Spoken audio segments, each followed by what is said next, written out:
As coolant water begins to decrease, the power level begins to rise. 36 seconds later, the shift supervisor tries to drop all the control rods back into the core, but it's too late. In 4.5 seconds, the power level of the reactor rises to 120 times its capacity. According to witnesses outside unit number 4, there were 2 explosions. Hot sparks and pieces of the core flew out of the building. That bang, it roared like thunder in the distance. I asked, what was it? They said, well, aren't you used to that? It's a steam discharge from the power plant. The Russians, as you know, in that reactor, had some half a dozen cardinal rules that the operator shouldn't do. And in the one accident, he managed to violate at least 5 of the 6 rules. And they were all important rules, like don't take all the control rods out, and don't operate the plant below 30% power because it gets unstable. They did both of those things. So the operation was simply irresponsible. And the combination of bad design and irresponsible and ignorant operation just made this disaster, which has no equal. Later, it would be said that the operators of reactor number 4 suffered from overconfidence, rooted in their belief that nuclear power was absolutely safe, a feeling often cultivated by governments committed to nuclear energy. Dr. Boloded remembers not even running safety drills because they didn't want to scare people. And I tell you that we had an instructions on a paper from the IAEA where was written what to do in the case of nuclear accident. Everything is in a book, very thin book. The instructions, you know, yes, that instructions. You perhaps took part in the analyzing it, but anyway, it was forgotten because there was no drill.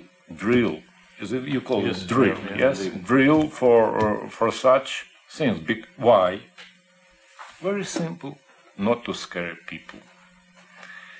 It takes a lot of efforts. And the question was that why we should do so if the atomic energy is a safe energy.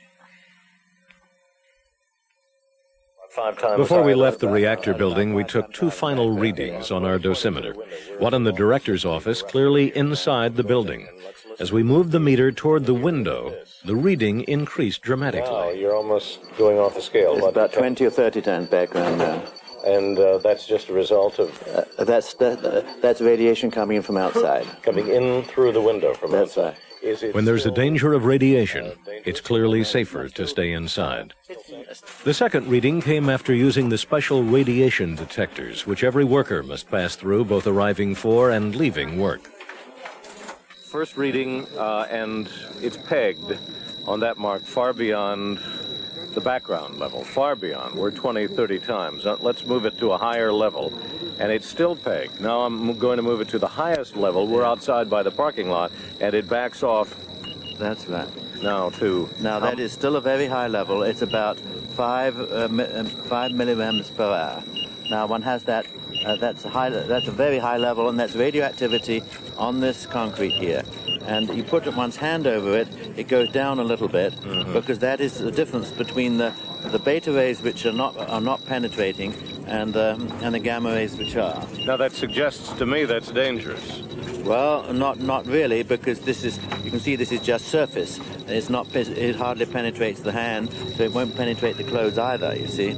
So most of that radiation is very much from the surface there. And we are protected And we are protected by our clothes. So a better reading is when you put your hand over it, and then it's a lot better. So we're not talking about radioactivity just being in the air without something to carry it. That's right. Dust and particles have to attach to it. Those dust and particles, and in particular it's on the ground, and the stuff that's deep in the concrete you don't mind about because that is shielded by the concrete. It's the stuff which is on the surface which is the trouble.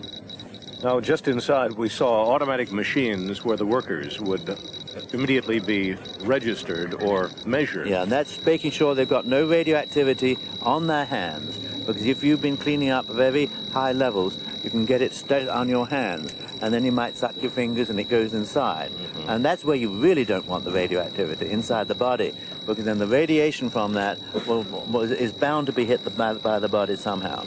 But our small beeps, widely distant earlier, are now into a steady sound, which is a little unnerving. That's right. But I bought the most sensitive meter I could find. Oh, well, that and so that this was, in fact, the meter I bought last time and has been used already for the cleanup of Unit 3. That could read 100 times higher than this one. Oh. But I bought a more sensitive one because I knew we were going to be looking near the background. Well, it still would indicate that suggest I don't exactly want to stand around this place. No, but we shouldn't stay here all day. Why don't we move to the bus and I'll carry this? Some argue that Chernobyl could have been worse. If it had been raining at the time of the accident, if the wind had been blowing towards the big city, Kiev, with 2.5 million people, and if that rain had fallen in Kiev, you would have had a very serious situation. You may have had acute casualties even in Kiev, and the numbers, instead of the number of people who got radiation sick, instead of being a few hundred, would have been in the thousands and the 10,000s. So in that sense, the accident was not the worst that we could have had. As it was, 237 people were diagnosed with acute radiation sickness. One of them was the firefighter Telyatnikov, who was treated for 2 months at a Moscow hospital. He now considers himself recovered and does not comment about the long-term effects of his exposure. Valery Legasov of the Government Investigating Committee was also exposed to high levels of radiation. But he was always confident, even joking with other workers that there was no danger. On the second anniversary of the accident, Valery Legasov committed suicide. There was speculation that his death was related to Chernobyl. Was his death connected at all with his exposure to radiation? No. It's pure psychological problem. Personal, psychological, and personal family, perhaps? It's difficult to say, but yes, I think so. As for the individuals who lived nearby the plant, thousands were examined in hospitals and clinics in Kiev. Most were released. But the sight of people flocking to hospitals is blamed for the reports of mass deaths in the Western media. A maternity center for pregnant women from Pripyat was opened in a former cardiological hospital in Kiev. There was fear the radiation would affect the developing fetus. When the accident took place, my neighbor came in and said, they're going to evacuate. And I said, why? She said, we've got to leave. There's been a great accident. You're pregnant. You've got to go. Dr. Elena Lukhanova was placed in charge of monitoring the births of women who lived in Pripyat. So far, there have been no problems reported. 1,950 babies were born after the accident to pregnant women in the zone. All are as healthy as 600 born before the accident. But she is looking closely for possible cases of childhood leukemia that could develop during the first 4 to 6 years of life. So the first health reports from Chernobyl are in.